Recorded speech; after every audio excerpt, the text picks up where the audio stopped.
I welcome everyone. The last session of the conference, bankers' expectation audit from the auditors. And on a lighter note, they want कि sir आप तो please MOC issue मत कीजिए और दे दीजिए. But today we have with us person who just completed his tenureship as an independent director of Union Bank, and we are going to know from sir's perspective that what is banker expect from the auditors. Give brief introduction of Rajiv sir.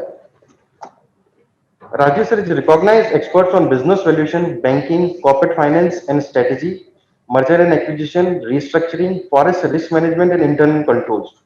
Over the past 25 years, he served more than 300 valuations client in India, USA, UK, Singapore, Hong Kong, China. He also has experience serving either an expert witness or consultant in area of valuation related to litigation including economic damage. Rajiv ji has retained and testified as an expert witness in India and abroad, including the London Court of International Arbitration and ITAT in leading valuation cases relating to economic damages. I just said before the program, sir, that this is now sir home branch because sir frequently visit the Indore branch.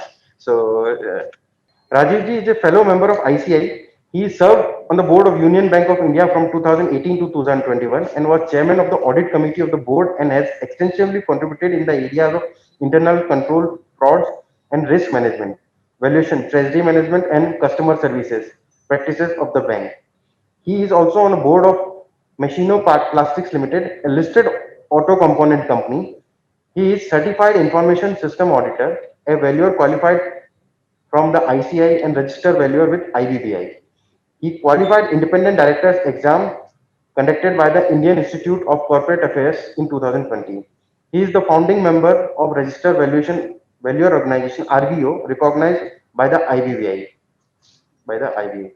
He was member of Accounting Standard Board of ICI constituted for development of Ind AS 113 fair value measurement. He has also contributed significantly in designing and delivering the first Forex and Treasury Management course and Master of Business Finance course of the ICI. We welcome you, sir, to the Indore branch. And as we just named Ind AS, and when it comes to Ind AS, sir, we can't miss our own president, here, Manoj Fadnis, sir. So Manoj Fadnis, sir, is also come online, I think. Manoj sir has come. Sir, we welcome Manoj sir. Rajiv sir has come, and we just said Rajiv sir was in ASB in ICI, and when it's come to accounting standards, sir, we can't forget your name, the contribution you made to the in Indian accounting standards and international accounting standards. We welcome you, sir. You also. Over to you, sir. Sir is having some connectivity issues, so he was just going to join in within a minute. So we have to just wait for a minute. And before that, I also want to add some features to this conference that while doing LFR audits and everything, what I want to say is there's three important ratios, and we should comment on the assessment pattern of the bank. So one is total outside liability to tangible net worth, TOL upon TNW, and most of the banks, public sector banks, the ratio limit is somewhere is 1 is to 4, 1 is to 5. So while doing assessment of more than 2%, 5% of the advances or more than 2 crore of account, we should write what is the TOL upon TNW. So if TOL upon TNW exceed 4.5, we should write that okay, bank has made the assessment. Later on, what client had did, either he taken loan from other companies or he has taken some liabilities, unsecured liabilities.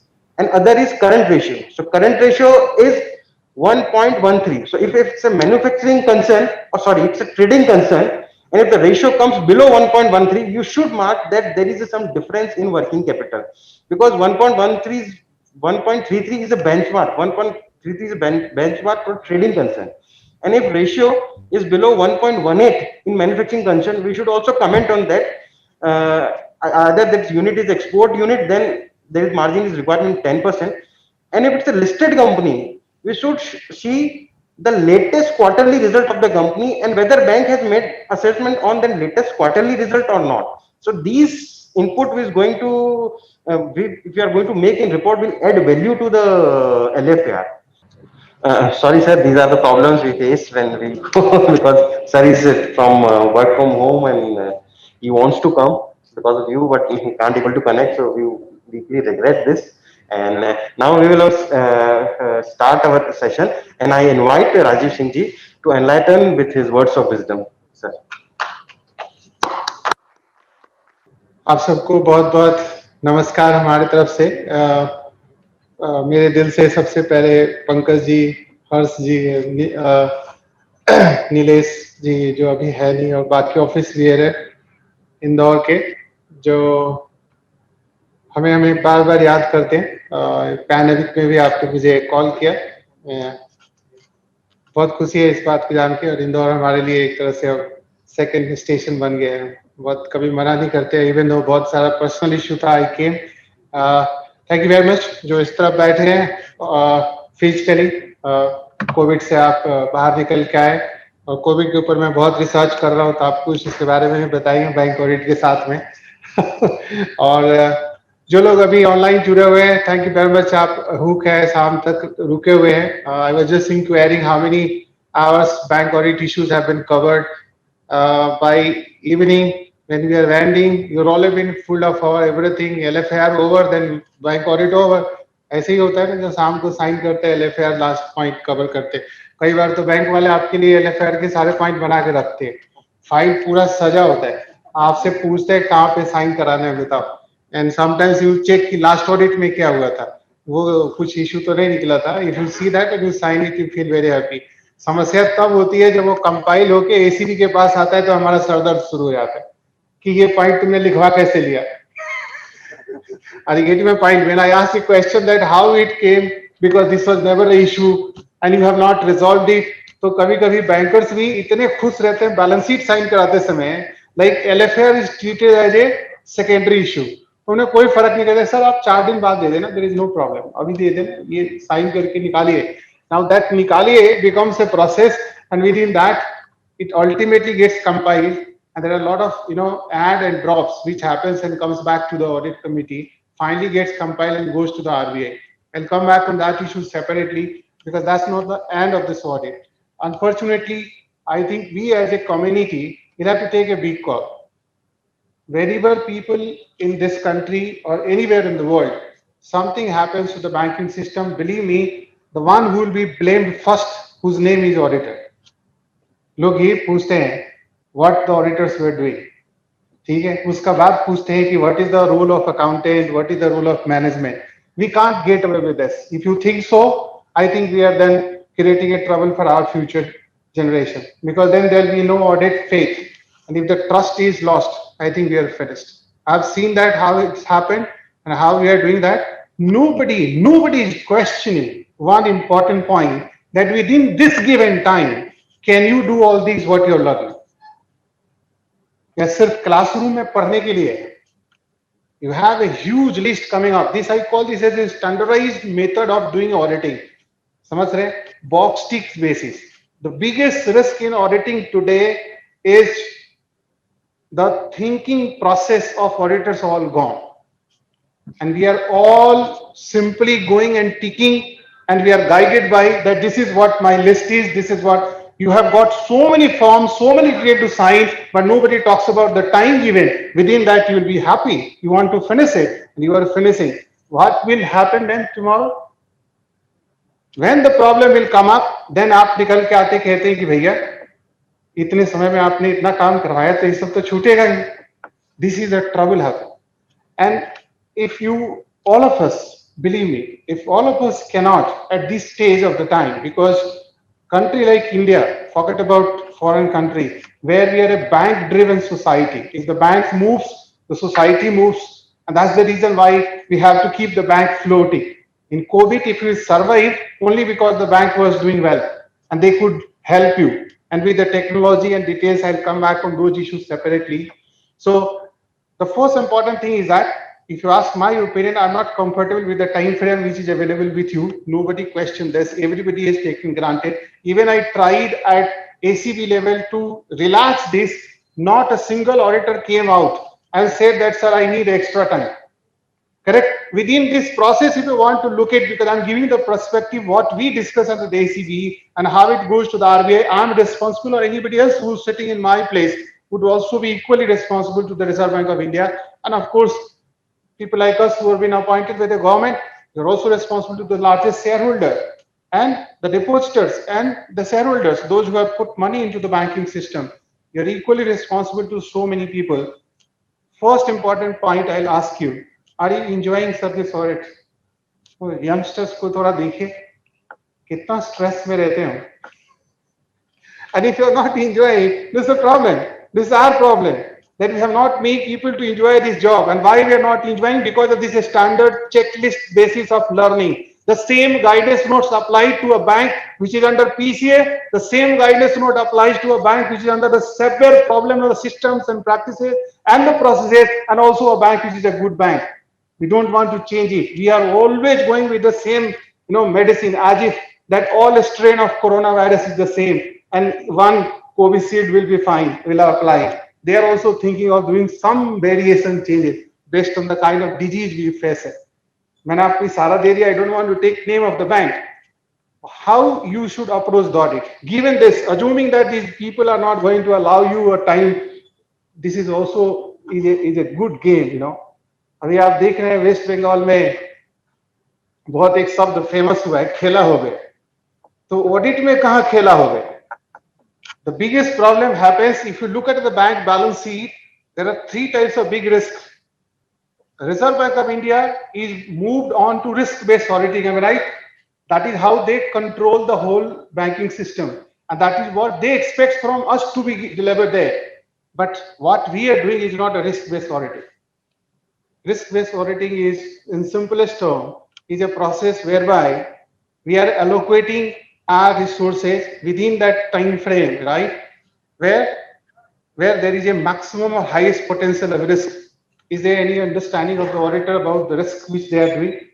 We go with a proper process, a flow through, and then we end it, and this the audit is over. You are not in control of audit at all. At the end of the day, ask the auditor, if you are giving assurance, ultimately the assurance, and that assurance is going to outside world, to stakeholder, are you assured what you have signed? Ask him a question. Is that the person I have asked this question number of times in my audit committee board. Not a single auditor, forget about the branch auditor, not a CSA could answer it very effectively. That, sir, yes, I am sure about this job because I have done this. Why we are not sure? Because your process, the way you started is not clear. I'll give you one example. Look at that, there are three critical risks for the bank. One is the credit risk, another is your operational risk, and the third is your market risk. Now, the market risk at the branch level, very few of you will be encountering, because that is mostly related to the treasury and some other products. Yes, there will be some minimum impact at branch level, but it will not be a big concern.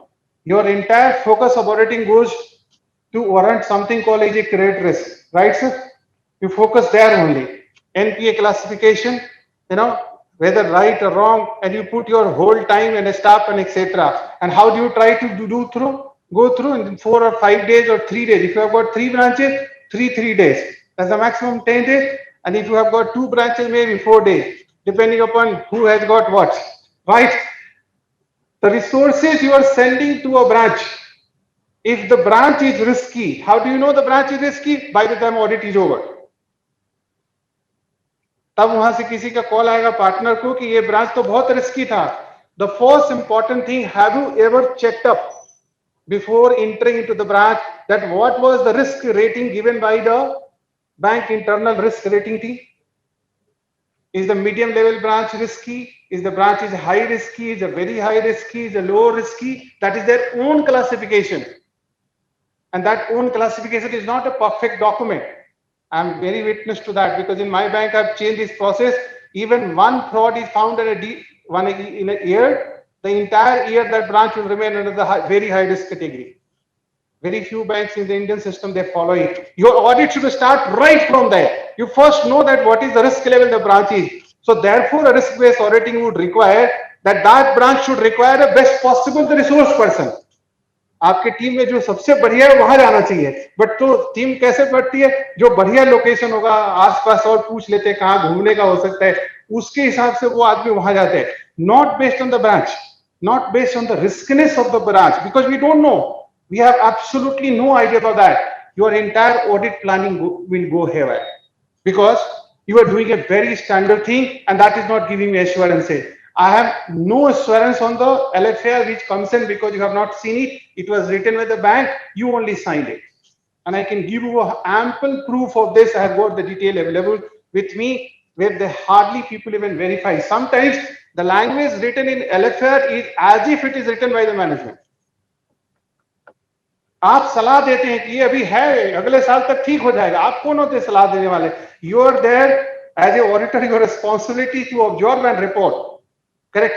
एक और important चीज मैं बताता हूँ, ये credit risk का focus है. I'll come back and give a very interesting observation to follow in auditing, which I look in a different way auditing. I'm not going into what is written in your guidance note, what is written in your auditing standards. Some of them I'll take name because that's how is a security for you. If something happens tomorrow, those documents will save you. But be careful.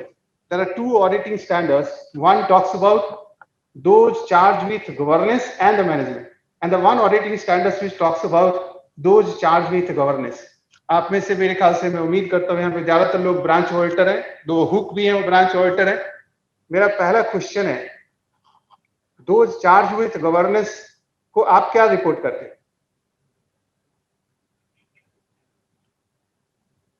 What is your responsibility? Where should it end? Are you clear with this? मैं question अभी पीछे बनारस में पूछा था तो उन्होंने कहा कि हाँ सेंट्रल स्टेट ऑडिटर को देते हैं या आरबीआई को दे देते हैं. मैं आपसे दोनों क्वेश्चन पूछता हूं. Whether in your opinion CSA is those charged with governance? Whether the Reserve Bank of India is those charged with the governance? So who is those charged with the governance?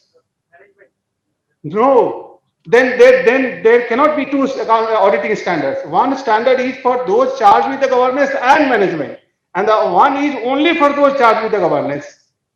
So your reporting requirement, I've seen a lot of people giving lectures that this is how it should be reported, but where report should go, we don't know.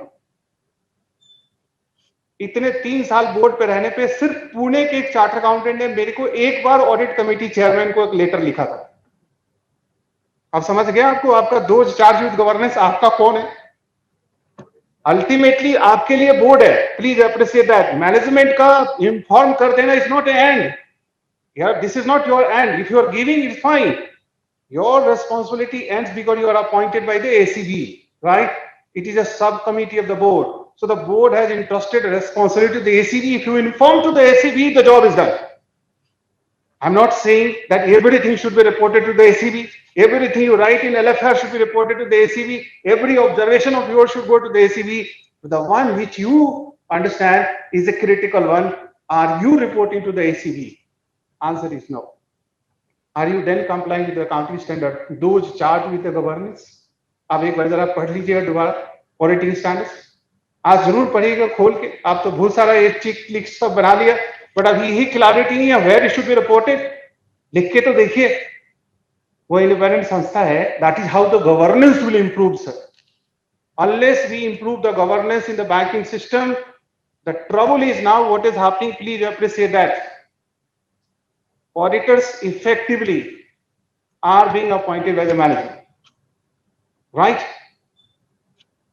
Allotments etc.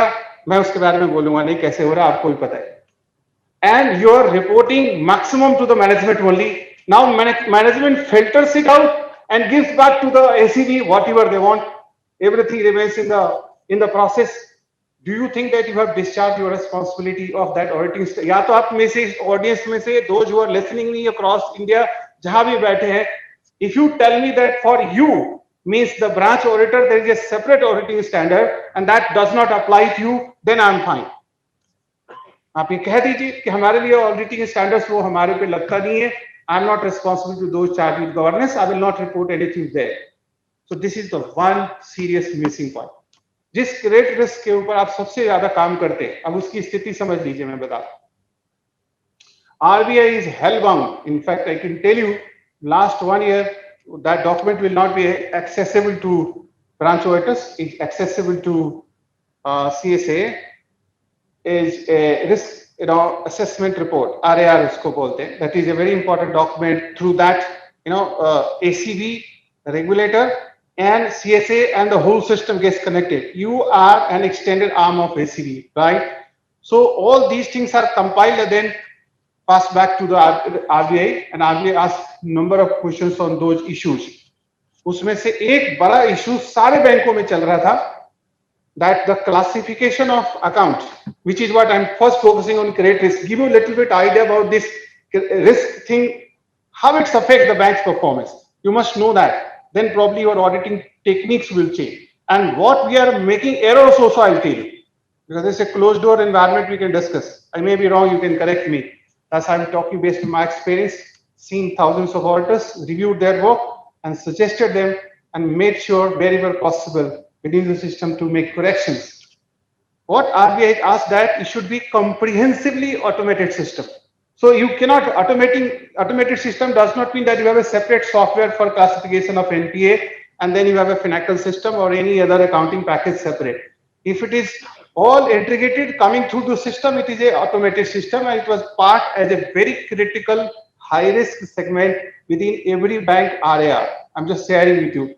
So few banks have given a target that by 31st March 2020, I'll be able to do that. Some of them will claim, I repeat, some of them will claim that it has been done.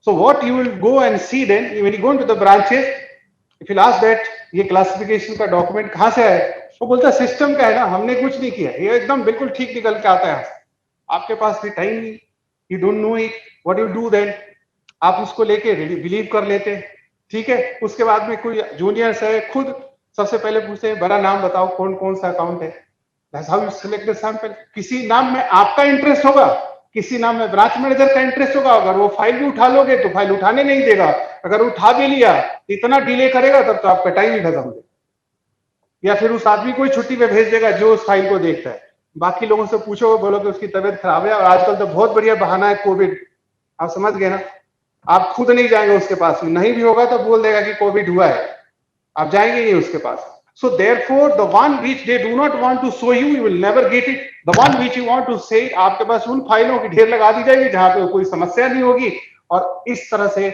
हम में से बहुत सारे लोग, कुछ लोग over audit करके खुश होकर आते हैं, कुछ अंडर ऑडिट करके आते हैं, कुछ दोनों करके आते हैं, फिर भी खुश नहीं रहते, एश्योरेंस कोई नहीं दे पाता. गेट में पॉइंट. सो उसका प्रोसेस क्या है मैं आपको बताता हूं कैसे देखना है. जिस जो क्लेम करता है कि मेरा पूरा ऑटोमेटेड है, मैं नाम नहीं लेना चाहता बैंक का कि कौन कौन क्लेम कर रहा है, बट कई क्लेम कर रहे हैं, बट ध्यान रखिएगा वो आईटी कंट्रोल है. अब मैं इसको मानता हूं एक पानी का बहते हुए धारा की तरफ से, अगर देखिए तो सबसे पहले देखिए कि अपस्ट्रीम कंट्रोल क्या है. तो वाटर ऊपर से नीचे की तरफ फ्लो हो रही है, और ये जिसको आप लेजर स्कूटनी कहते हैं, जो आपको फिनाकल से मिलेगा, कुछ इस तरह के पैकेज से मिलेगा जिसमें जैसे पैकेज ले रखी है, वो समझिए एक पॉन्ड है. अगर मैं उसको रिवर और सी ना कहूं तो कम से कम पॉन्ड तो कह ही सकता हूं ऑफ गलतियों का, ठीक है. तो ये अपस्ट्रीम कंट्रोल जो आ रहा है, अपस्ट्रीम कंट्रोल में है कि उसके अंदर पंच क्या हुआ, उसके अंदर अप्रूवल के थ्रू डॉक्यूमेंट गए कि नहीं गए, इंफॉर्मेशन क्या डाला गया, ये तो वो नहीं डालेगा ना, ये ऑटोमेटेड सिस्टम अपने आप कर देगा क्या, पंच करने वाला जो उसके अंदर इनपुट डाल रहा है. तो जो अपस्ट्रीम कंट्रोल है वहां पे सीरियस फ्लॉ, और आज भी मैनिपुलेशन होगा. ये एक फैलेसी है कि ऑटोमेटेड कंट्रोल क्लासिफिकेशन से जो डेटा आती है वो सब कुछ सही है. अगर ऐसा होता तो फिर आपके क्लासिफिकेशन के बाद हर बार हमारे पास इतनी लंबी लिस्ट क्यों आ जाती है, हर बार हमारे लिए शॉक एंड सरप्राइज मिलता है, एसीबी बहुत ज्यादा दुखी हो. और सबसे पहला ब्लेम ऑडिटर की तरफ आता है, बिकॉज एक ही ब्रांच में, मैं नाम नहीं लेना चाहूंगा, मुंबई में हमारे बैंक में टोटल बड़े लार्ज एनपीए निकले, एक ही ब्रांच में 11 निकल गए. अगर एक ब्रांच में 11 निकल रहा है और वो आईएपी ब्रांच है, सोचिए, मतलब बैंकिंग सिस्टम में आप समझ लीजिए कुछ ही ब्रांच है जो बैंक है, बाकी तो सब ब्रांच है. सो देयरफॉर वही ब्रांच बैंक को डुबा देते हैं, और उसी ब्रांच के कारण वो बैंक है, अगर उसको अलग निकाल दो तो एक अपना मसरेक बैंक बन जाएगा. आप समझ रहे हैं. So those are the bank which you are auditing. You know that these are the critical branch which has a systematic impact, and still there are line up करके आ रहा है वहां पे. And when I ask question तो जवाब आता है कि सर ये तो छूट गया, ये गलती हो गया, ये हमारा आर्टिकल्स, बेचारे सबसे कमजोर कौन है, आर्टिकल सेमी क्वालिफाइड, जिसका कोई पूछने वाला नहीं कर, उनको ऊपर लोग देते हैं. बट चार्टर अकाउंटेंट ये लेटर लिखते समय थोड़ा सोच तो लो, you only have employed them, isn't it? Just even forget about those people who are not qualified. I'm talking for the qualified people. Is that your responsibility gets over? I've seen people writing a justification कि ये fresh charter accountant, मैंने कहा ये देखो charter accountant के पहले fresh क्यों लगा दिया भाई? ऐसा डॉक्टर तो कभी नहीं कोई कहता कि ये फ्रेश डॉक्टर है, आप इससे ऑपरेशन करवा लो, अभी अभी आया, पहला क्लाइंट आइए। कोई बोलेगा कि लेटेंगे तो लेट नहीं है, भाग जाएंगे आप वहां से। फ्रेश लगा के आप क्या करना चाहते हैं? उसकी फ्रेशनेस खत्म कर रहे हैं या पूरे सिस्टम को आप तबाह करना चाहते हैं? अपनी रिस्पॉन्सिबिलिटी उसके फ्रेशनेस में खत्म करना चाहते हैं। This is not acceptable. ये इनफैक्ट अपने गुनाह को कबूल करने के बराबर, मैं आपको बता रहा हूं। And this kind of justification why it happens मैं बताता हूं, बिकॉज आपकी जो अंडरस्टैंडिंग है, जो प्लानिंग प्रोसेस है, वहां कुछ कमी है। आप उसके ऊपर थोड़ा ध्यान दीजिएगा। एक ये बहुत इंपॉर्टेंट पॉइंट मैंने बताया कि आपका कम्युनिकेशन कहाँ होके रुकना चाहिए, किसको क्या रिपोर्ट करना है, कौन हमारा फाइनल अथॉरिटी है, किस तरह की चीजों को हमें इस जगह तक, जैसे एलएफआर के अंदर आपको क्या लिखा है वो तो फ्रोजन है, ये बॉक्स टिकिंग है। बट जब आप ग्राउंड पे जाते हैं, करेक्ट, कितना भी मिलिट्री को तैयारी करके जाते हैं कि ऐसे ऐसे होगा। देखते हैं क्रिकेट के मैच में एक कोच जो है सब सिखा के जाता है कि ये बैट्समैन ऐसे मारता है, इसको यहाँ बॉल फेंकना, लेकिन जब फील्ड में उतरते हैं तो पसीने छूटने लगते हैं, बिकॉज जो इकोनॉमिक इन्वायरमेंट वहां होता है वो बिल्कुल डिफरेंट होता है, which you will cannot visualise. Because अगर आप लेफ्ट फेंकेंगे तो राइट मार रहा होगा, then you have to apply your brain. This is what I am calling apply your brain. Thinking part is over because you are too standardized within a time to finish the job on time. Are you getting my point? Too much. I'm asking Reserve Bank of India. In fact, आपको surprise होगा, 2500 तरह के control return reserve bank of India बैंकों से मांगता है, 2500 type का। ये मैंने एक दिन मिनिस्ट्री ऑफ फाइनेंस को, अब हम तो कुछ ऐसी बात बताते हो, बेहोश हो गए, करे कि अरे जोकिंग। मैंने कहा ना, आप चेक कर। And now they are on the project कि उन सारे रिटर्न्स को जो फाइल होती है, कोई देखता भी है इस देश में या नहीं देखता है, कि सिर्फ फाइल ही होती है, और फाइल भी कहां होती है किसी को पता ही नहीं है। तो उस फाइलिंग का फायदा क्या? If you are filing and it is just going there, you are not getting, so you will be out. तो सर प्लीज चेक कीजिए, ये जो ऑटोमेटेड सिस्टम जिसका पूरा हो गया, वो आईटी कंट्रोल यहां लगा है। आप अपस्ट्रीम कंट्रोल्स को ध्यान से देखिए, और उसके कई एग्जांपल्स में बताऊंगा जो मेरे एरर्स में आए हैं नोटिस में। अगर वो आप देख सकते हैं तो क्लियर होगा। और जब वो पानी आईटी कंट्रोल से भी बाहर निकल जाएगा, तब कौन सा आएगा? Down stream control. अरे आर गेटिंग माय पॉइंट? वो जो इससे भी निकल गया, जो आईटी सिस्टम, मतलब जो ऑटोमेटिक क्लासिफिकेशन वाला नहीं ढूंढ पाया, तो आउटपुट में मिलेगा। यहां से आया फिर आउटपुट में मिलेगा। अगर आपने वहां भी छोड़ दिया तो पॉइंट में चला जाए। फिर उस सिस्टम में जो ऑडिटर का पहला काम है मिस स्टेटमेंट को दूर करना, वो कभी खत्म नहीं होगा। अब एक क्लासिकल एग्जांपल लीजिए, एक ब्रांच में अभी क्या हुआ, बहुत सारे बैंकों में रिस्ट्रक्चरिंग हुआ है, मर्जर हुआ है, यहाँ की फाइल उठा के वहां भेज दी, करेक्ट। एक एक्स ब्रांच से वाई ब्रांच में फाइल भेज दिया, उसका सिक्योरिटी वहीं रह गया। अब ये सिक्योरिटी रजिस्टर फर्दर अपडेट नहीं हुई। अब इसका रेमिफिकेशन देख लो कितना बड़ा होगा। सीधा उसका कैपिटल एडिक्वेशन रेशियो से लेके हर चीज के ऊपर सीधा इम्पैक्ट। बैंकों के लिए ये सब रूटीन चीज है। उनका मेन काम होता है जो लोन दिया, जो इंटरेस्ट आया, ये सब ठीक है, बाकी उसमें फीड क्या किया है, कौन सा डेट को सिक्योरिटी आया, कौन सा डेट को रिजल्ट आया, they are least bother about that. So bank के पास में ब्रांच चेक करते समय एक मैनेजर, अगर मान लीजिए कि मार्च में आप ऑडिट कर रहे हैं, अगर जनवरी में शिफ्ट हुआ है, तो बिगेस्ट रिस्क ये होगा कि handover of filing, handover of document का कोई रिकॉर्ड है क्या ब्रांच में।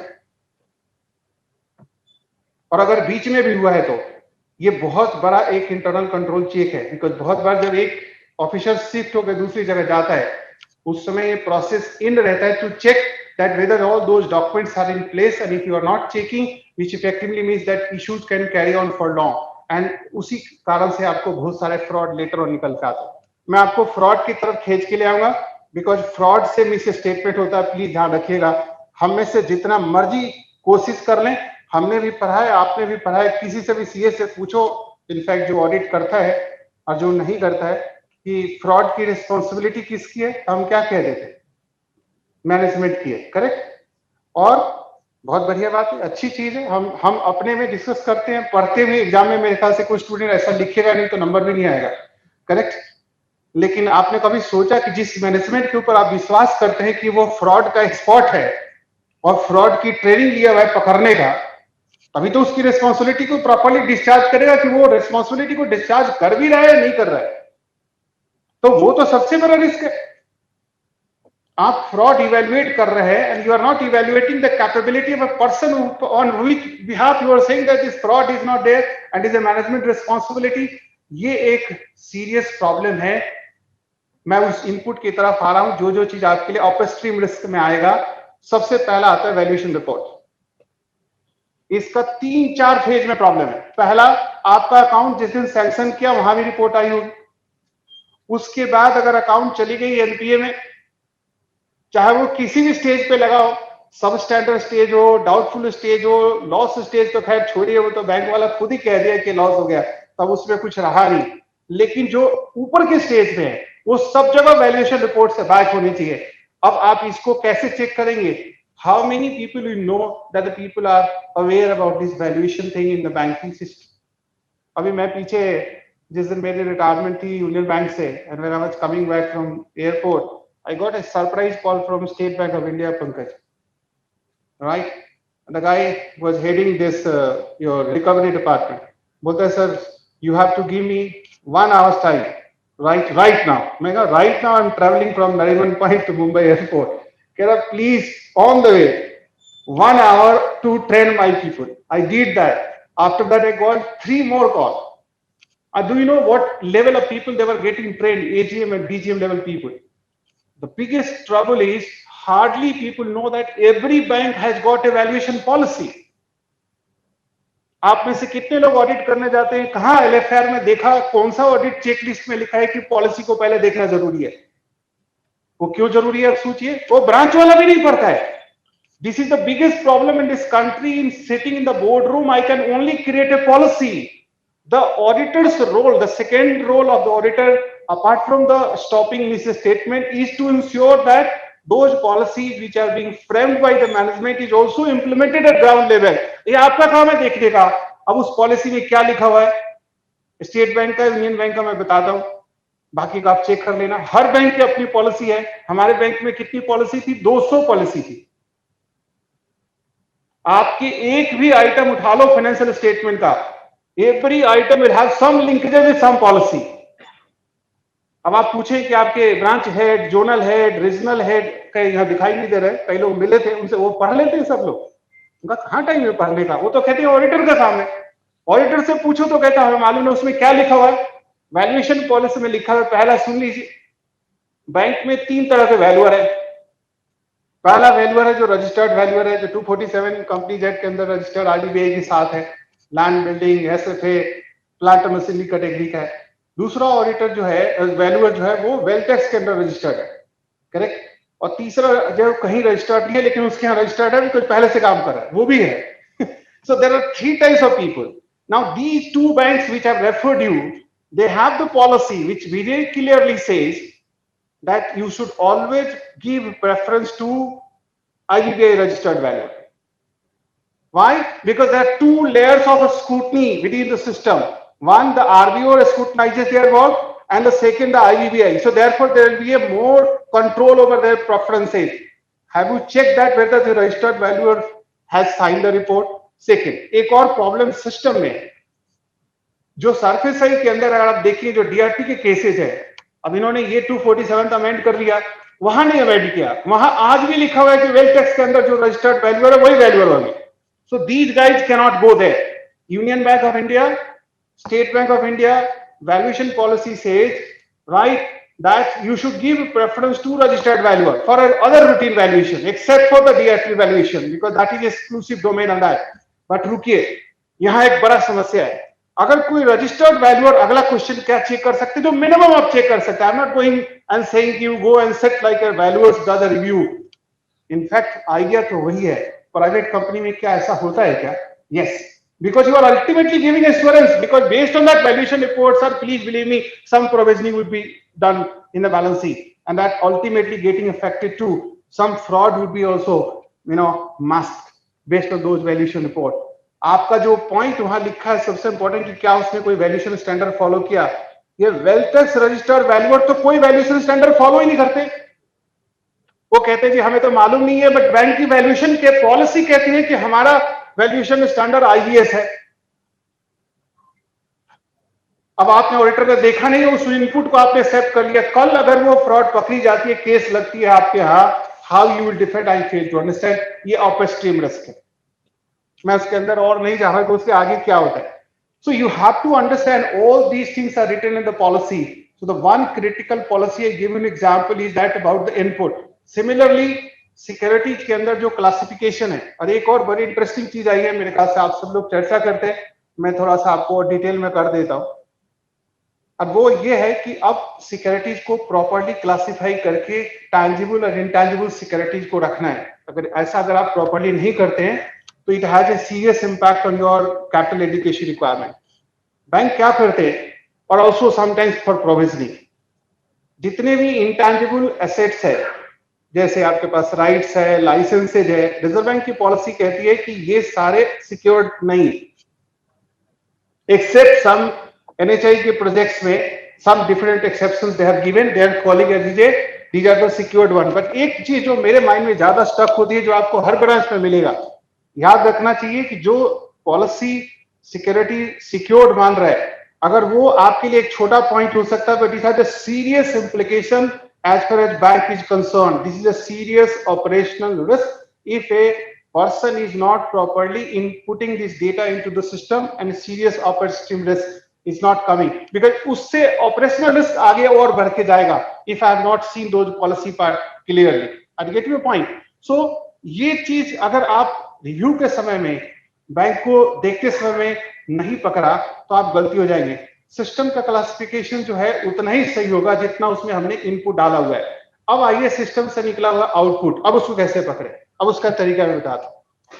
This is the very important part, जो डाउनसाइड रिस्क आती है। बिकॉज हमारे पास बहुत कंप्लेन आते हैं कि सर 4 दिन में क्या चाहते हो, जान ले लोगे क्या, ये इतने रिटर्न्स, इतने डिटेल्स, सब कई लोग को तो साइन करने में 2 घंटे लग जाते हैं, कई ट्रेन छूट जाते हैं, कई प्लेन का टिकट बुकिंग छूट जाता है, बिकॉज जो आप प्लान करते हो कभी खत्म नहीं होता। How to do that? I have told you within that given time I have to put my resources towards the best thing. आप क्या करते हैं, ओवर ऑडिट करते हैं, ज्यादा समय आप बैड अकाउंट में लगाते हैं और खेला होता है गुड अकाउंट में। आप समझ रहे? Whichever the borrower's accounts has been classified as a good, the game would be played there, because the one which the bank is saying that this is a bad account, they are least bothered about that. The one which is a bad account, they'll be least bothered because they know it, I have classified it। हाँ, 1-2 case मुझे ऐसा भी आया कि जो account bad नहीं था वो क्लासिफाई हो गए तो वो तो कहते हैं कि भाई चलो ये बहुत हॉरिबल सिचुएशन होगा, when the internal control system is thoroughly compromised then it will happen, but the maximum situation होगा ये वाला। और यहाँ पे एक बड़ा चीज जो मेरे नोटिस में आया, आपसे मैं एक क्वेश्चन पूछना चाहता हूँ। दूसरा, ये बैड डेट जो है, ये इसको हम टैंजिबल सिक्योरिटी मानते हैं नहीं मानते?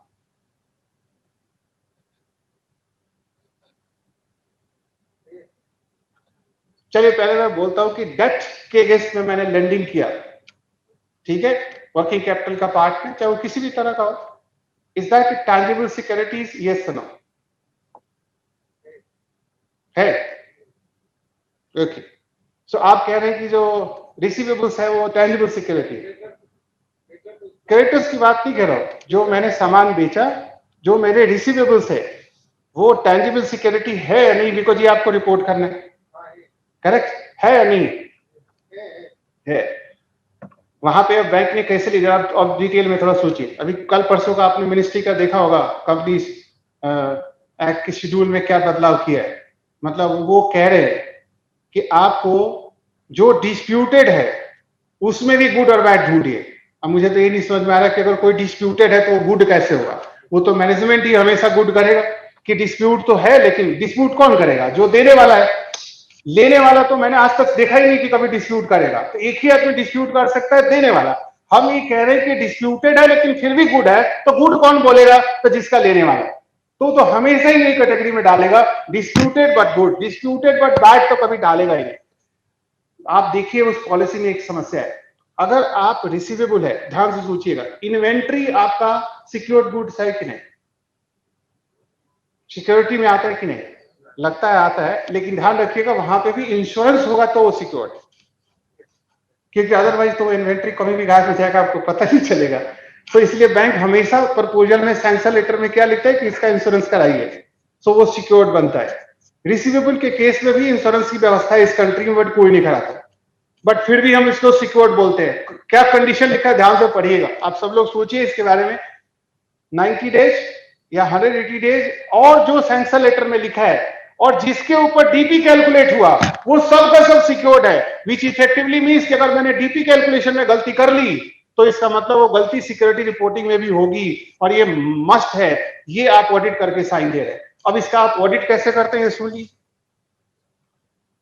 अगर वो एलसी के अगेंस्ट में डॉक्यूमेंट है तो सिक्योर्ड बोलना है तो समझ में आता है, लेकिन अगर वो नहीं है तब उसको कैसे करेंगे? हर महीने वो रिपोर्ट आती है बैंक के पास में, कौन चेक करता है? ये अपस्ट्रीम रिस्क है, ये कौन चेक करता है? मैंने अभी एक बैंकर के सीएफओ को फोन लगाकर पूछा कि आप बताओ इसके ऊपर आपका कंट्रोल क्या है। आप सुन के हैरान हो जाएंगे, और आप समझिए कितना बड़ा रिस्क लेते हैं, क्या ये काम का पार्ट नहीं है? वो कहता है कि सर होता है ना। मैंने कहा कैसे? तो कहता है कि स्टॉक ऑडिटर है ना। अब सोच लीजिए, स्टॉक ऑडिटर तो साल में एक बार जाता है, और जो मंथ बाई मंथ आ रहा है वो, जो 31 मार्च को आया वो, कौन स्टॉक ऑडिटर बैठा हुआ? आपके पास इनहेरेंट क्या कंट्रोल है उसके ऊपर to ensure that this is not a bad receivable? आपके पास कोई चेकिंग नहीं है। ये तो तब पता चलती है जब फ्रॉड होती है। तो ज्यादातर बैंकों में जो आप आज देख रहे हैं रिसीवेबल्स का, और उसमें भी एक बड़ी इशू है, जब आपका डीपी नहीं बन रहा है, ये चीज चेक कीजिएगा जाके। देखिए ये इस गाइडेंस नोट, माफ कीजिए विथ ऑल ड्यू रिस्पेक्ट, ऐसे ऐसे केस आते हैं ना कि आपका पूरा सर जो है हिल जाएगा, क्योंकि जो इस तरह का काम कर रहा है उसका दिमाग बहुत ऊपर चलता है। डीपी में ले आने के लिए लोग क्या कर रहे हैं, रिसीवेबल्स के अगर टाइम पे नहीं आ रही है, जो उनको मालूम है कि आएगी नहीं, तो उसके ऊपर इंटरेस्ट की और एंट्री डाल के,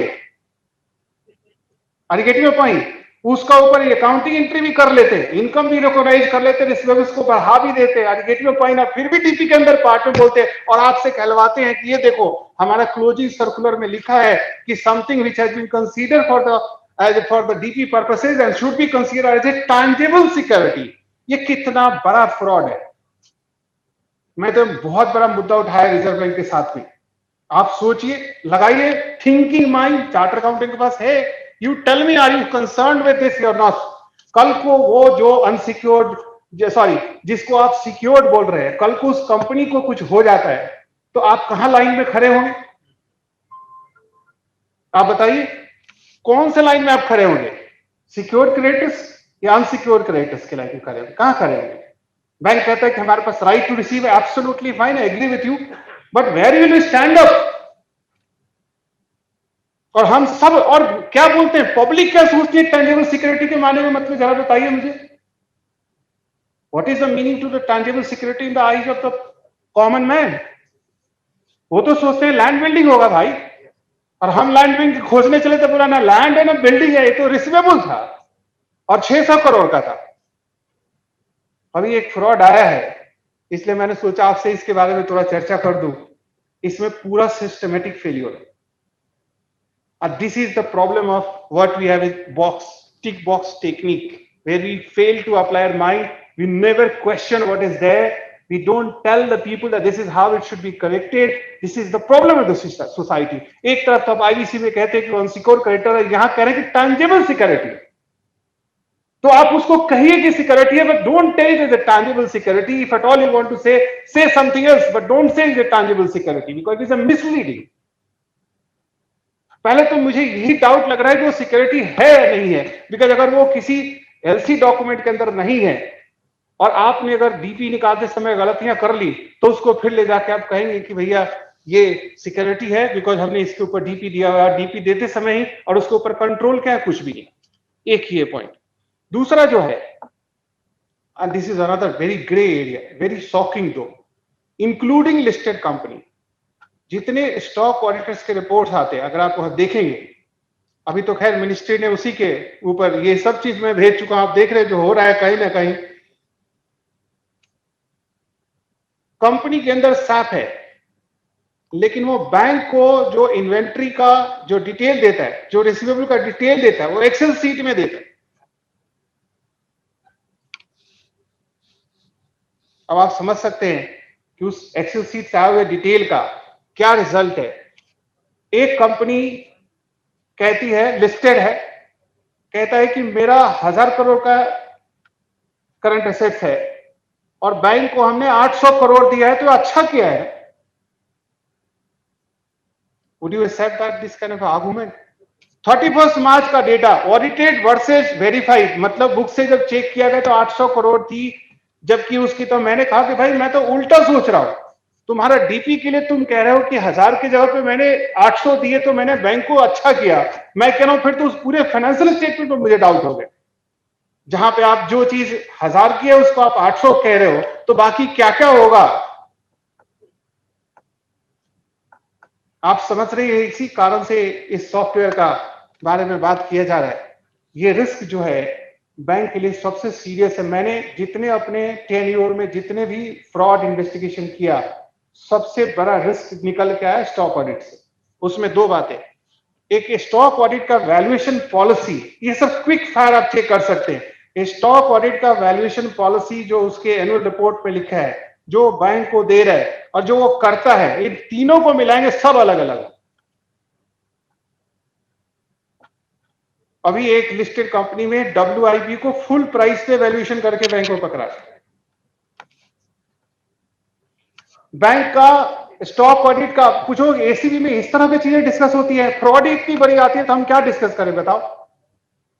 जब वो मांगता है कि क्वांटिटी भी दो, प्राइस भी दो, उसके बावजूद भी कंपनी अपने फॉर्मेट में सिर्फ वैल्यू पकड़ा रही है और वो ऑडिटर लगातार उसको एक्सेप्ट किए जा रहा है।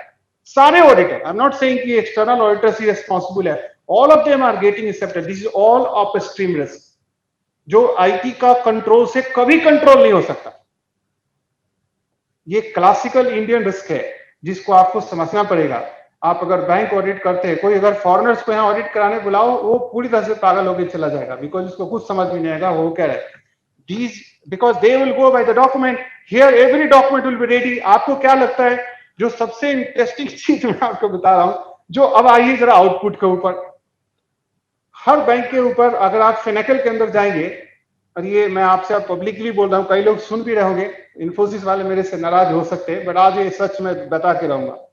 इंस्टीट्यूट के प्लेटफॉर्म पे जो इन्फोसिस सिखाता है, वो आपको 20% भी नहीं सिखाता। इन्फोसिस ये कभी नहीं बताता कि उससे क्या क्या कर सकते हैं फिनेकल के अंदर, क्योंकि ये जब तक पता नहीं चलेगा तब तक रिस्क के बारे में पता नहीं चलेगा। और मैं अब दूसरे रिस्क पे आता हूं जिसके ऊपर आपका ध्यान बिल्कुल नहीं है, और वो है ऑपरेटिंग रिस्क। तो पहला रिस्क था क्रेडिट रिस्क, दूसरा रिस्क है ऑपरेटिंग रिस्क, और तीसरा है मार्केट रिस्क। ऑपरेटिंग रिस्क तो पीपल, प्रोसेस एंड सिस्टम से रिलेटेड है, और ये सबसे मैग्निफाइड है, and that operating risk results into credit risk. You agree with me? Because of that it goes into credit risk and then also it can go to the market risk. इससे bank का क्या होता है, उसका जो पूरा game है, जो उसकी क्रेडिट वर्थनेस है, जो उसके फंक्शन करने के तरीके हैं, उसके पास कैपिटल ही शॉर्ट हो जाते हैं। मैं अभी बताऊंगा, बिकॉज इससे बैंक बहुत ज्यादा परेशान रहते हैं, बिकॉज उसके पास लेंडिंग के लिए पैसा ही नहीं होगा, because they have to first create their tier 1 और टीयर 2 कैपिटल इकट्ठा करना पड़ेगा of their total risk weighted asset, और वहीं पे सारा गेम होता है। तो उसका चेकिंग कैसे करना है वो भी मैं आपको बताता हूँ। हर बैंक का ये करीब 1400 तरह का रिपोर्ट इन्फोसिस के पैकेज से निकल सकता है, बट उसमें से मैं कहता हूं जो डे एंड की जो रिपोर्ट निकलती है, जो कंट्रोलिंग पर्पस के लिए जो रिटर्न्स निकालते हैं जो डेली, आप उसको सिर्फ मार्च वाला मत चेक करना, बिकॉज अगर आप मार्च वाला चेक कर रहे हैं तो कई ऐसे उसमें गेम है जो 1 अप्रैल को रिवर्स हो जाता है। सो आपको अगर चेक करना है तो जरा पीछे का महीना भी उठा लेना कोई randomly, and then you try to see what is happening. The third important thing in the credit risk, what you have to see, which unfortunately we don't do it, is we as an auditor in India, मैं तो audit बहुत पहले छोड़ दिया, but मैं बता रहा हूँ at some point time I was very extensively involve, बहुत ही मेटिकुलस हमारी ट्रेनिंग हुई थी, मतलब शुरुआत ही हुई थी टेलीफोन डायरेक्टरी के कैलकुलेटर पे टोटल कर। मैं साइंस का आदमी था, 4 दिन तक हमारा बॉस बोलता रहा कि इसके ऊपर कॉन्सेंट्रेट करो। मैंने 5वें दिन उसे पूछ ही दिया कि ये कॉन्सेंट्रेट करके टोटल करके सीख क्या रहा हूं। तो कह रहे कि अगर आज के बाद से आवाज सुन लिया तो फिर तुम्हारी ट्रेनिंग यहीं पे खत्म हो जाएगी। जो कहा जाता है सुनिए, आपको क्वेश्चन नहीं करना। मैंने कहा फिर तो मैं ऐसे जगह काम नहीं करूँ। जब मैं I should know why I am doing, why should a telephone directly should be total, but they I mean there if you don't have any work, नहीं करें, सबको ऐसी ट्रेनिंग लेना पड़ता है। Could be somebody would be happy, I am not happy, it's not giving me any sense. Important चीज मैं आपको वहां पे बता रहा हूं कि जब आप ये क्रेडिट रिस्क की तरफ चेकिंग करने जाते हैं, फाइल को उठाते हैं, how should I select the file. अब इसके लिए इंपॉर्टेंट चीज मैं आपको बता रहा हूं।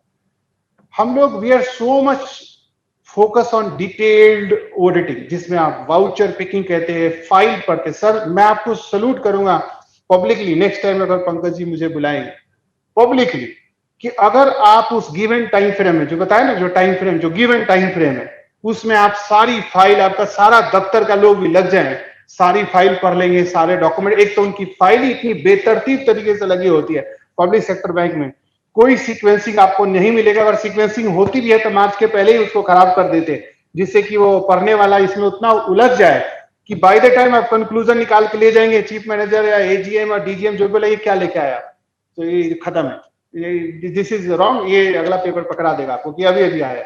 Because they know before you, उनका तो दिसंबर से शुरू हो जाता है ना कार्यक्रम, और आप थोड़ी देर के लिए पता कि आप भी सोते यार पूरा दिन लगा लिया, ये पॉइंट निकाल के बैठा था, शाम को सारा क्रैश हो गया, बस उसके बाद आप सरेंडर कर देते। This is not the way to do all it. The biggest problem for this chartered accountant community is that we have forgotten analytical procedure. क्या इसके ऊपर एक अकाउंटिंग स्टैंडर्ड है, सॉरी ऑडिटिंग स्टैंडर्ड है, यस नो बताइए। Analytical procedures में हम काम कम करते हैं, हम डिटेल ऑडिटिंग में ज्यादा करते हैं, उसके थ्रू हम डिग करने की कोशिश करते हैं, ओवर ऑडिट करते हैं, रिजल्ट कुछ नहीं आता। अब मैं आपको बताता हूं, अगर मेरे को फाइल पकड़ना होगा तो कैसे करूंगा। सबसे पहले मैं लिस्ट मंगाऊंगा कि क्लाइंट कौन है। 20 क्लाइंट आ गया जी, इस ब्रांच में 20 क्लाइंट है। Then what I'll see now, this is today's COVID environment, which industry they come from. Somebody is coming from health, somebody comes from the hotel, somebody comes from the real estate, and I know what is happening in that industry. You'll have the data and understanding of that industry. Unless you know the business, the risk, you will not be able to pinpoint those companies, right? And if those accounts are still finding in a good account, जहां पे मैं बता रहा हूँ खेला हो बे, मैं बोला फाइल निकाल भाई, फाइल निकाल फटाफट, फाइल निकाल, because this is where some problem would be there and I should know it. ये आपका सिलेक्शन का तरीका होना चाहिए, ना कि आप एक एक करके रैंडमली फाइल चेक करते रहें तो आपको तो वही फाइल मिलेगी जो चाहते। You'll never get it. I'll be surprised, for me would be if somebody or somewhere I'm expecting as an auditor that this should be a problem area, and if it is still not a problem area, I should be asking question for that, and I'll have to have documentation also to justify. I'm not saying that if everybody is doing bad, then all would sink together. It's not possible. But still, I'll be in a position to pinpoint. इससे क्या होगा, आपका कम focus होगा और बहुत pertinent चीज निकालेंगे। Of course एक अटैच्ड क्वेश्चन है आपके पास, मेरे ख्याल से आपके वर्किंग फाइल में से दिल पे हाथ रख के बोलिए कितने लोग रखते हैं। इस बार, पिछली बार तो मैंने ऑडिट प्लान पे बहुत काम करवाया था, इसलिए आई एम नॉट टॉकिंग।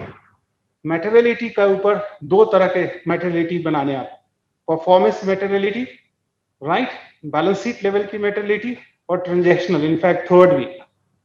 ये ऑडिट फाइल में बनाए, सेंट्रल स्टेट ऑडिटर ने आपको बता दिया कि आपका क्या मेटेरियलिटी होगा, उसका एक अलग है, आपका एक अलग होगा। आप अपने मेटेरियलिटी में रिपोर्ट देंगे, इसके ऊपर ऑडिटिंग स्टैंडर्ड है या नहीं, आपने इसको देखा कि नहीं देखा, क्या आपने इससे रिलेटेड रिस्क को असेस किया कि नहीं किया। इसमें दो तरह के रिस्क है, the item which may not be material, right, on A materiality parameters, but it still could be highly risky.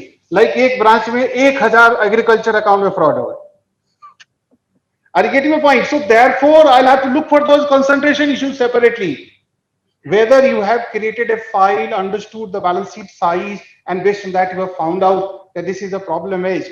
After having seen the credit risk rating of the branch का, हर ब्रांच का credit risk rating ACB में जाता है, वो document पे believe कीजिए। हर quarterly बताना पड़ता है कि हमारे पास हाई रिस्क ब्रांच ये है, वेरी हाई रिस्क ब्रांच ये है, लो रिस्क ब्रांच है। तो कोई तो कारण होगा कि उसने उस कैटेगरी में डाला होगा, और बहुत जो वहां पे स्पेशल ऑडिट होती है, क्या वो रिपोर्ट आपने देखा होगा? बिकॉज मैं हमेशा विश्वास करता हूँ जो बैंक की अपनी स्पेशल ऑडिट टीम होती है, सबसे बढ़िया ऑडिट करती है, and they give you, if they are transparent, if they are and then I should conform it. So macroeconomic study auditing picture se gaya, and our selection process goes around. So even though where we are focusing, what I'm saying classification, you will still err and err significantly. Therefore, I do not get an assurance of the work. And आपका दूसरा काम है control के ऊपर. So risk management के बारे में हम बिल्कुल नहीं जानते. मैं आपको थोड़ा थोड़ा उसमें हिंट देता हूं, because this is not a proper platform की calculation कैसे होती है. If you know, I think you'll be better set to understand the whole process. So remember, when you are selecting good accounts, looking for that, look for the economic situation, industry situation, within that the company position, and then see how it is happening. उसके बाद जो एक और interesting चीज मैं आपको बता रहा हूं वो है इंटर ब्रांच अकाउंट्स. ये सस्पेंस और सन्ड्री तो सबको पता है, और उसके बावजूद भी ब्रांच में पिछले साल मैंने अपने यहाँ 15 फ्लैट ढूंढवा दिए. 15 फ्लैट गायब हो गए थे. तो सोचिए कहां थे वो, पड़े हुए थे इंटर ब्रांच अकाउंट में. एक आजकल बहुत फैशनेबल हो गया है. इनफैक्ट एएसएम का एक और रिपोर्ट्स देख लीजिएगा, कुछ एएसएम अच्छा काम कर रहे हैं, but not all. Interesting part is that even corporates are payment on behalf कर रही है. Very nice way of diverting money, very nice way. तो एक मेरे फ्रेंड है एएसएम, वो पूछ रहे थे कि सर मैं इसको कैसे लिखूं कि डाइवर्जन है या नहीं है. मैंने कहा देखो टेक्निकली तो डाइवर्जन नहीं है, because he has paid on behalf of somebody, but you can still doubt it, right? You can still report it to the bank, that you should see that if it is systematic and if there is a pattern happening, that any point of time this amount will become larger and then get stuck, then it becomes a diversion. Why should a X company pay on behalf of Y company? Similarly, in banking, one branch making payment on behalf of another branch, and that money remain stuck into the system. आप अगर उस account को investigate करेंगे, inter branch account और POB बोलते हैं Finacle में खास करके, you will find a huge amount of हेराफेरी काइंड ऑफ एंट्री, जहां जिसके थ्रू आप एनपीए बचाते. So please check all those accounts where you are doing this kind of a situation, whether those accounts have been properly address, और उसके लिए if they have not been addressed, what is the control mechanism? Because what we found, this is another interesting thing, you can check through that. A branch gives a return to Arrow, Arrow then gives to Zedo, and then finally it gets consolidated at central level. आप अगर इस पूरे process में देखेंगे, lot of information sent by branch to the Arrow, Arrow to Zedo, जहां पे भी आपको ऑडिट मिलता है, you will find there will be a huge amount of mismatch in so many control reportings, and that is a problem area. मैं आपकी example देता हूं. Suppose in one account there is a continuously overdrawn is there, right? Somebody points out and somebody say that okay got corrected. आपके लिए छोटा point होता है, but for us who are sitting in those charge with governance, are you getting my point? In 365 days, if the accounts remains like that for 200 plus days, got corrected in March, do you think that is a reportable manner? Yes, it is, because what you are doing is that every time somebody is doing it and the higher authority is then simply rectifying it. A continuous repetitive rectification itself is a compromise with the system. आप ये समझ लीजिए, अभी एक case हमारे पास आया था, I can't tell you publicly, where you were suppose to give a final verdict कि जिसने देखो जो गलत काम किया था तो किया था, हायर अथॉरिटी ने उसको उसके वर्क को रेक्टिफाई कर दिया, उसको बोला कि ठीक है आपने जो किया था. So he was also indicted. What we asked them then, though we were asked the question that whether he is also responsible, we found that this guy was on a routine basis, out of 155 such reputations which came for him for rectifying the deviations of power, deviations of responsibility. Every time you are rectifying, do you then think that this person is also responsible? The answer is yes, because this is a serious compromise on the control part, and if you are not reporting, it will never come. This is a serious compromise. हमें खुद समझना पड़ेगा कि कौन सा issue banking system में cultural problem बता रहा है, कौन सा इशू मैक्रो लेवल पे मैग्नीफाई हो सकता है. Even you find those problem at one place, you can identify and tell that this could be a macro level problem. Please check and verify, because this could be a problem. I think we'll be treated as a very good auditor because our observation will be better. एक मैं analytical procedure पे आता हूं जो बहुत बड़ा myth है, मेरे ख्याल से आप में से जो लोग अगर थोड़ा बहुत करते होंगे, सीनियर पार्टनर्स बहुत करते हैं, तो इससे विथ ऑल ड्यू रिस्पेक्ट हमारा वहां पे एक छोटा सा ऑब्जर्वेशन है। लास्ट ईयर से रेशियो मिल जाता है, लास्ट ईयर से ट्रेंड मिल जाता है, and we find very happy. That is the way you do analytical procedure, right? Most of the time the game is played there because the party who's preparing that, they also know that you will be focusing on the deviation. You get my point? So they will deliberately put deviation where there will be no much issues. They will always manage those number where you have no query to or question to offer, and that is the area we should be very careful. How it should always be doing in a principle called disaggregation. आप इसको note कर लिए, disaggregation principal से आप उसको analytical procedure करिए, मतलब उसको कंपोनेंट में तोड़ के करिए। If they are combining together issues which effectively means they are trying to mask it, they are not comparing details, and that affects your total analytical procedures process. In my understanding, the maximum fraud, the maximum detail which I have been able to do, that other people with the senior level, they do not do a detailed routine auditing, they all do analytical procedures, and for that you have to change your auditing procedure, and you can do it quick and fast. And these are the some simple trade I am telling you. Or get away from those processes, focus on those parts which requires a substantive portion of investigation and do it. Don't do over audit, don't do under audit, because that is going to result into a problem area. एक third angle मैं बताता हूं जो fraud के related है, जिसको मैं कहता हूं बीवी kind of a person, blunted and brazen, जो सामने कहता है कि जी भाई मैं कर रहा हूं, बताओ तुम्हारा क्या कर लो। जैसे एक प्रपोजल में मैंने लिखा था, देखा प्रपोजल में लिखता है कि मैंने इसको एडिशनल लोन दिया है जिससे कि इसका एनपीए से बचा ले जाए, प्रपोजल के अंदर लिखा था, और वो ऊपर तक चला गया, एमडी तक साइन होके। क्यों? तो मैंने पूरा सिस्टम इन्वेस्टिगेट किया नीचे से ऊपर ऐसा क्यों होता है।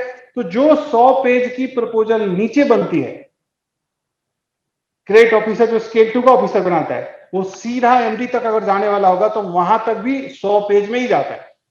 Do you think that then MD has the time, or the management committee of the board has the time, or the CSE has the time to read all the paper? उसी paper में से एक page पे मैंने पढ़वाया कि देखो यहाँ लिखा है this loan has been granted to avoid NPA. अब वो अपना सर पकड़ के बैठे कि बोले ये क्या हो गया। मैंने कहा this is happening because you do not have a system that who would see what. A credit officer would see everything, but a CMD cannot see everything if he is a part of the sanctioning committee. He will only see what is seeable at his level. So that should be filtered out. So there is a systematic process problem. Because if you give 100 punch file to a Prime Minister Modi, do you think that he will read everything? And tomorrow there will be a CBI inquiry. बोला आपने तो sign किया था नीचे. So this is a problem in the credit sanctioning procedures. As a result, हम क्या बात कर फाइंड आउट कर रहे हैं, द प्रोसेस कॉम्प्रोमाइज होता है। एक और आपको बात बताते हैं, जो 250 करोड़ से ऊपर वाले कंपनी है उस पर जरा ध्यान दीजिएगा स्पेशल, बिकॉज उनमें दो बातें, एक तो वो इंडेक्स कंप्लाइंट है, करेक्ट, दूसरा वो एएसएम कंप्लाइंट भी है, मतलब उन सब जगह एएसएम अपॉइंटमेंट होना चाहिए। इस बार आप कंकरेंट ऑडिट रिपोर्ट, आरबीआई की रिपोर्ट, ये सब एक तरफ रखना, इस बार ऑडिट शुरुआत करना एएसएम का रिपोर्ट उठा के जहां ये देख लेना। दूसरा, wherever this kind of accounts or borrower's profile is there, make sure that you also know the risk of people who are sitting there, because 99% can guarantee you they are not in a position to interpret, understand of index disclosures, index details, whatever their proposal making is still aged system they are following, and there could be a serious risk including DP calculation.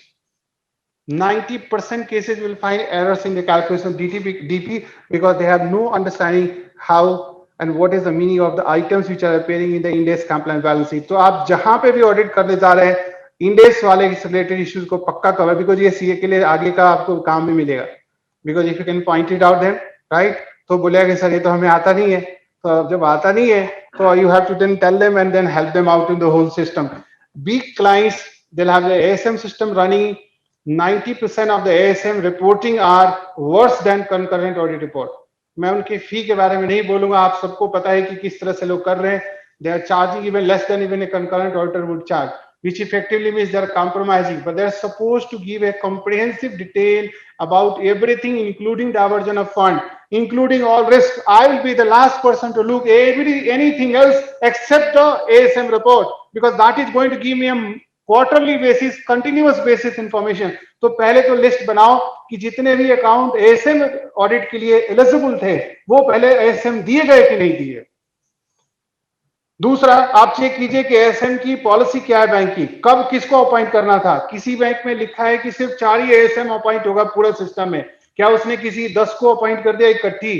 If somebody has got a concentrated kind of reporting, फिर उसकी tendering process कैसे करता है? These are the serious risk, because जिस account को आप देख रहे हैं, आई गेट योर पॉइंट, अगर आप उसको पिक करते हैं, अगर ब्रांच मैनेजर आपको क्वेश्चन आप करते हैं और वो आपको घुमाता है या अपने सीनियर अथॉरिटी से बात कराता है, आप पहला इंडिकेशन समझ लीजिए कि इस अकाउंट को डिटेल इन्वेस्टिगेशन करना है। जहां आपने क्वेश्चन पूछा, अगर उसने कहा कि साहब बाहर हैं, हम वहां बात करा देते हैं, या आपको उधर से डिस्कशन करके पूरा क्लैरिटी मिलेगा, तो आप क्या कर रहे हैं वहां? आप ऑपरेशनल हेड है, you must know that what is happening in the branch, that means there is something wrong with this, this is called behavioural pattern. आप देखिए, ऑडिट जो है इंडिया में अगर करने के लिए अगर आप बुकिश बेसिस पे जाएंगे, most of the time you will fail to appreciate what is happening inside. और इसका क्लासिकल रीजन है कि जितने बॉक्स टिक करने वाले ऑडिटर्स हैं, आपने देख लिया जितनी बड़ी फ्रॉड्स हुई हैं वहीं पे हुई हैं जहां पे सबसे ज्यादा बॉक्स बनते थे और सबसे ज्यादा टिक भी होते और सबसे ज्यादा क्लेम भी करते कि उनका कंट्रोल तो इतना सुपीरियर है कि वो सब कुछ करते हैं। अब एक मैं आता हूं अनदर ऑडिटिंग स्टैंडर्ड्स के ऊपर, जिसके ऊपर आपका फोकस कम होता है, वो है एस्टिमेशन से रिलेटेड। जितने भी एस्टिमेशंस हैं, आप उसको ऊपर मैनेजमेंट ने क्या एस्टिमेशन किया है, what is the basis they have adopted, whether that is appropriate और नॉट, ये ऑडिटर्स का क्वेश्चन करना। और जो जितने क्रिटिकल है, खास करके जो अभी किया होगा, आप देखिएगा कोविड से रिलेटेड बहुत सारा आपको समस्या होगा, बिकॉज अभी सुप्रीम कोर्ट का आ गया इमीडिएटली, अब उनको बहुत सारा उल्टा सीधा काम करना पड़ेगा। मार्च में उनको प्रॉफिट दिखाना था, मैं आपको पहले एक हिंट बता देता हूं, मार्च में सारे बैंकों को प्रॉफिट दिखाना था। क्यों? क्योंकि 2 क्वार्टर में मोरलेस दिखाते हैं। अब मैं बताता हूं मैक्रो व्यू, आप में से कितने लोग अभी तक ऑडिट करते गए हैं, जिस बैंक का ऑडिट किया उसके पिछले 3 क्वार्टर का क्वार्टरली रिपोर्टिंग देख के जाते हैं? अब बोलते हैं वो तो हमारा काम थोड़ी, हमारे ब्रांच के नहीं, तो पूरे बैंक है। वहीं से तो सारा खेल पता चलेगा कि हो क्या रहा है, बैंक जा किस दिशा में रहे। एक छोटा सा एग्जांपल दे दे, रिस्क वेटेड एसेट बैंक का कहां चला गया? रिस्क वेटेड एसेट कैसे निकालते हैं देख लीजिए। 3 रिस्क बताया ना, एक आपका हो गया क्रेडिट रिस्क, दूसरा हो गया आपका ऑपरेशनल रिस्क, तीसरा हो गया मार्केट रिस्क। तो अगर मैं किसी को लोन देता हूं 1000 करोड़ का और वो भारत सरकार की गारंटी के खिलाफ है, तो मेरा रिस्क वेटेड एसेट 0 है।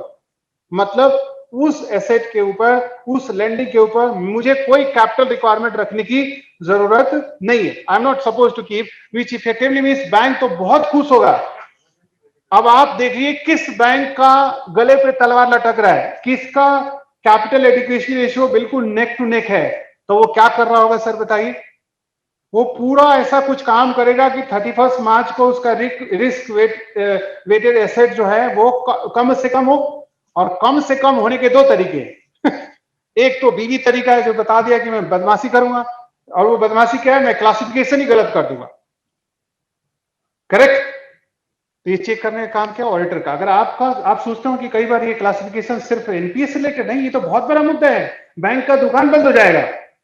This is the biggest risk for the bank. Let me tell you, forget about the NPA. They don't bother about the NPA because NPA is routine process. मैं तो हमेशा लोगों को कहता हूँ, unless you find there is something fraud, if there is an NPA, why should one be bothered? Because that's the banking is about taking risk, isn't it? So वो तो control होगा, आपको पता है। लेकिन अगर वहां पे एनपीए की ज्यादा प्रोविजन आती है तो समस्या होती है। उसमें से एक है, आप नोट कर लीजिएगा, क्विक मोर्टालिटी।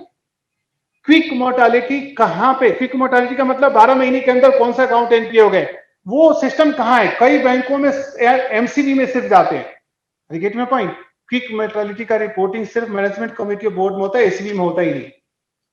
ये तो सीधा कॉम्प्रोमाइज है।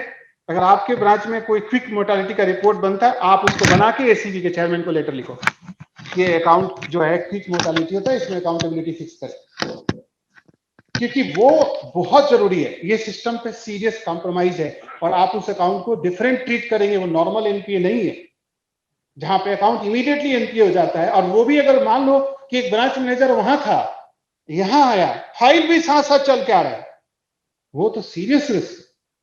फाइल खूब चलता है, इंदौर से दिल्ली चला गया। I get your point. So these are the some observation जो ऑफशूट्स हैं, जो आपको एश्योरेंस देने के पहले ये आपको लेके आना पता है। उसके बाद एक और दो इंपॉर्टेंट चीज मैं मेरे ख्याल से, if I am not taking already exceed, हमारे पास बहुत सारा पॉइंट लाइंड अप है, तो तीन चार चीज और मैं क्विकली समराइज करता हूं। एक इंपॉर्टेंट चीज है, जो आप कंटेंजेंट लायबिलिटी के ऊपर जो रिपोर्टिंग है उसके ऊपर आपका सबसे कम ध्यान रहता है। लिस्ट कौन बनाता है सर? दिल पे हाथ रख के बोलिए। वो अभी बताया जा रहा था कि आप चेक कीजिए कि केस फाइल हुआ है कि नहीं। ये लिस्ट पहले बैंक वाले बना के रखते हैं, ब्रांच वाले, आप साइन कर देते कि इससे तो कोई फर्क नहीं पड़ेगा। उसका सीधा फर्क है हमारे कैपिटल एडुकेशन रेशियो। और इस बार तकलीफ इस तरफ ज्यादा है, मैं बताता हूँ किस चीज का है, कि हम ओवर कंटिंजेंट लायबिलिटी रिपोर्ट कर रहे हैं। कैसे? बहुत सारे एलसी एक्सपायर हो गए, बैंक गारंटी एक्सपायर हो गए, उसके बावजूद भी वो रिपोर्टेड हो रहे हैं, सिस्टम में भी है और यहां भी है। The moment they are there, I have to provide additional provisioning for that, and then I am getting killed. मैं नाम नहीं बता सकता, 4-5 बैंकों में कम से कम हजार करोड़ का वापस से इस तरह के केसेस निकले हैं। दिस इज वेरी सीरियस, जिसको बोलते हैं, जिसको डेट नॉट एक्नॉलेज्ड, राइट। ये जो कैटेगरी में जो कंटिजेंट लायबिलिटी है, प्लीज उसको ध्यान से आप चेक कीजिए, बिकॉज उसका रिपोर्टिंग का गलत होने का मतलब हमारा कैपिटल एडुकेशन के ऊपर सीधा असर आता है। जितने चीजों के ऊपर कैपिटल एडुकेशन के ऊपर असर आती है, तो बैंक अगर रॉन्ग क्लासिफिकेशन करके कर सकता है। दूसरा तरीका है, वो क्या करेगा, अपना लोन पोर्टफोलियो जो है चर्न करेगा। तो जो लो रेटेड अकाउंट्स है वहां से हटा के वो हाई रेटेड अकाउंट की तरफ भागने की कोशिश करेगा, जिससे कि उसका रिस्क वेटेड एसेट कम हो जाए, जिससे कि वो एक्स्ट्रा कैपिटल एडुकेशन रेशियो मिलेगा। ये सारा मैनेजमेंट आपको 31 मार्च को होती है।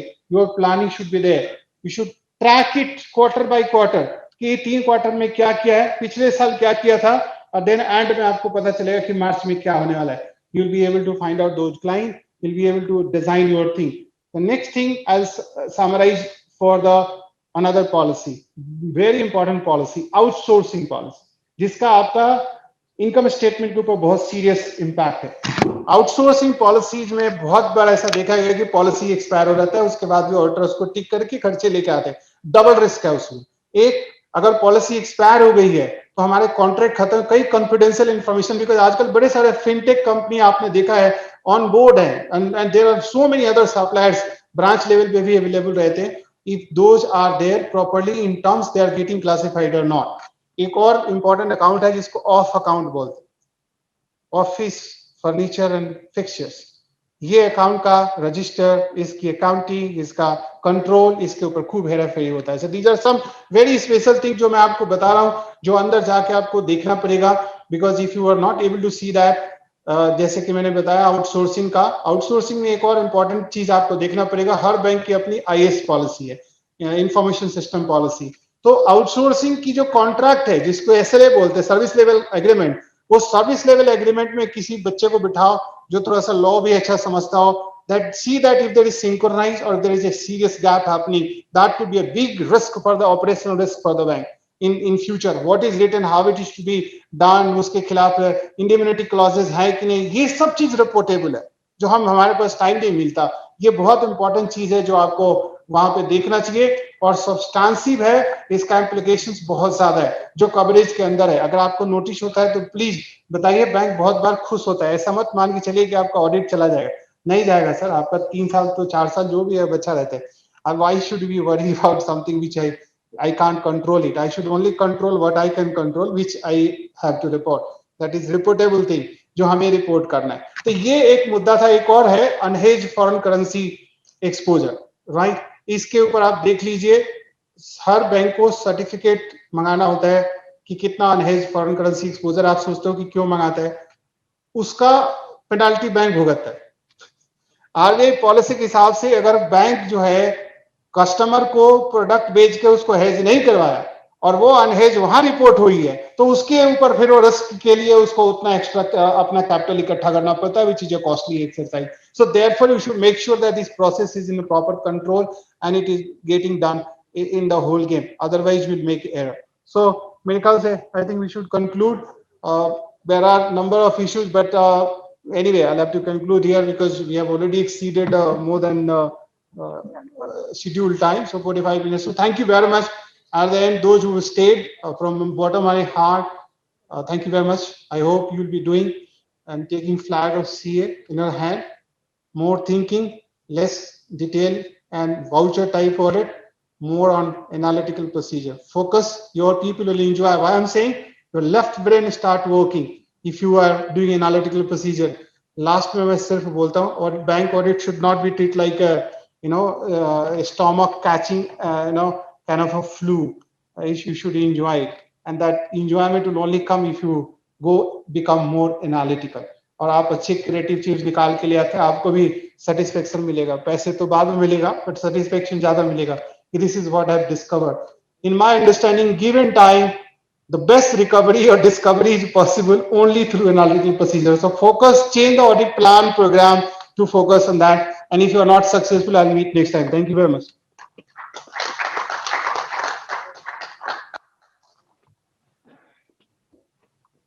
Thank you, sir. Truly speaking, I never seen this type of session in my entire life. It's from banker's perspective, the kind of analytical we have to done and the things which you have given us. And I request the chairman of Indore branch again that because now after bank audit, the company audit season is coming.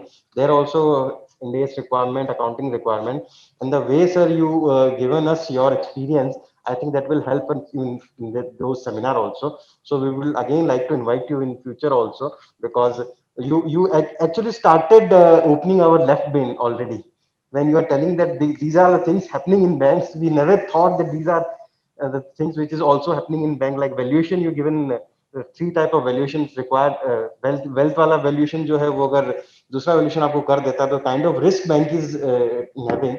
और वो आगे उसमें जोड़ लो, जो report आती है उसको average करके ऑप्शन में ले जाते हैं. Okay. तो सीधा सीधा उसका impact. And the company which is having in books of account written off their value what they are telling in the banks.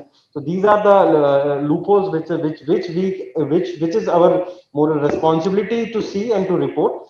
So thank you guys for coming, and members who are online and offline, thank you for making day one successful.